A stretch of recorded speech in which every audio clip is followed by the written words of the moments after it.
G'day everyone, and welcome back to my shop. Today we're going to turn this little ring holder out of a piece of ash that I had milled last year with my chainsaw. And before we throw the finish on it, we're going to scorch it with the torch to make that grain pop right out for us. But please remember, this is not an instructional video and is for entertainment purposes only, and your safety is your responsibility. Let's get started. Now we've got a piece of ash mounted between centers. First thing we need to do is round it over with our roughing gouge. So we're going to turn the lathe on and bring it up to speed, about 1500 RPM.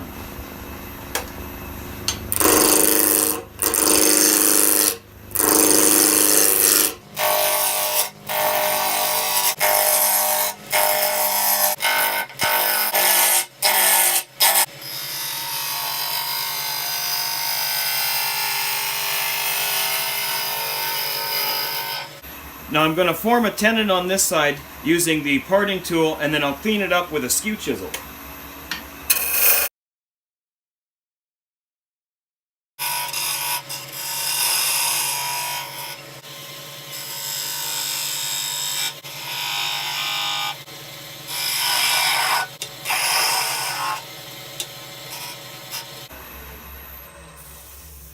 Now we're ready to flip it around and grab it in the chuck. Now we have our piece reversed and held firmly in the chuck. We've also brought up the live center for some extra support. Now we're going to rough out the general shape with the bowl gouge.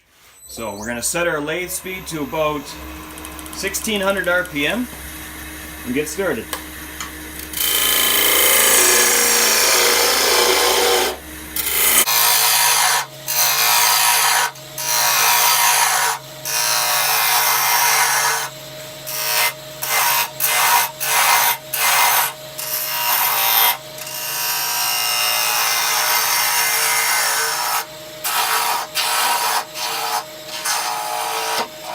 Now I'm going to switch over to my spindle gouge to refine the shape.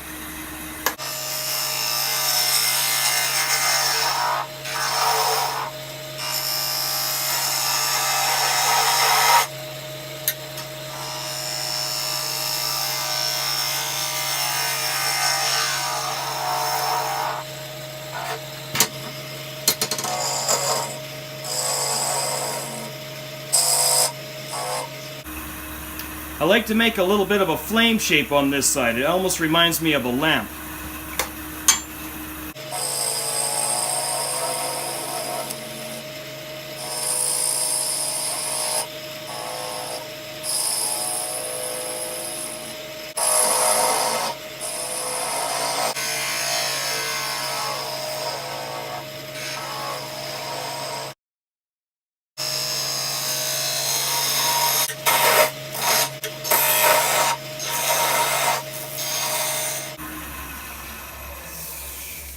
Now we're all ready to start sanding. For sanding, we're going to use 220, 320, 400, and 600 grit sandpaper.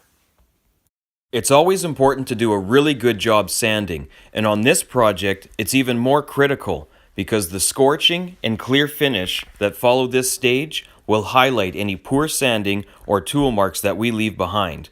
And it's also important to keep the lathe under 600 RPM. We don't want to burn up that sandpaper.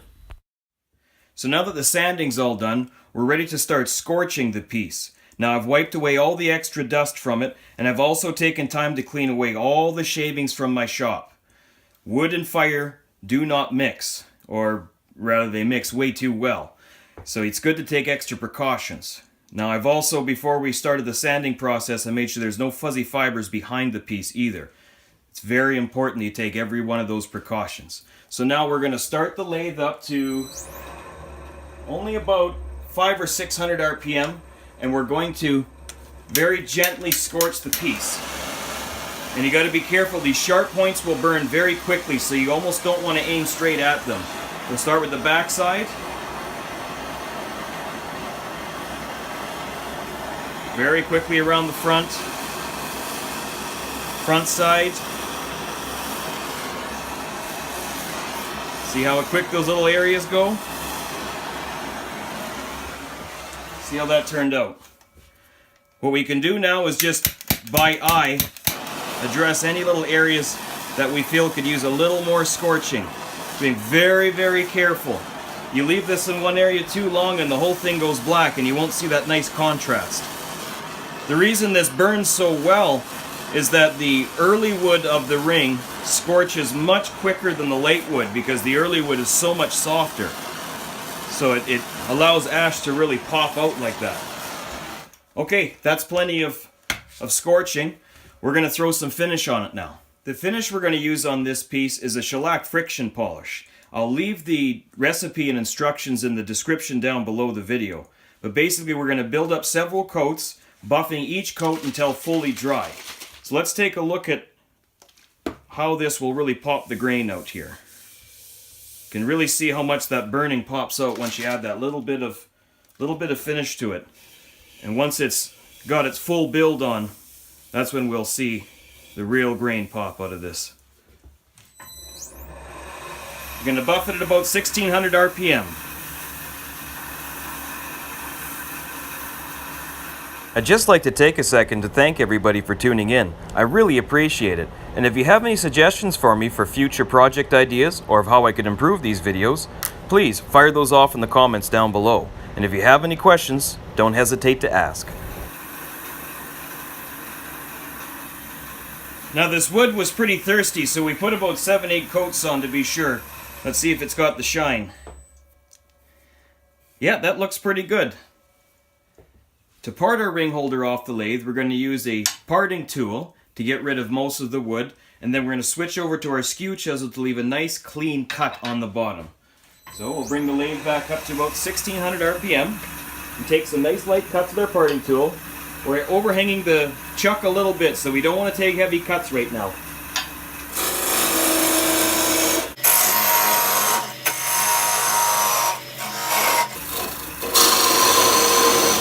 Now, before I remove too much wood, I'm going to switch to the skew chisel while I still have a good amount of support behind the ring holder.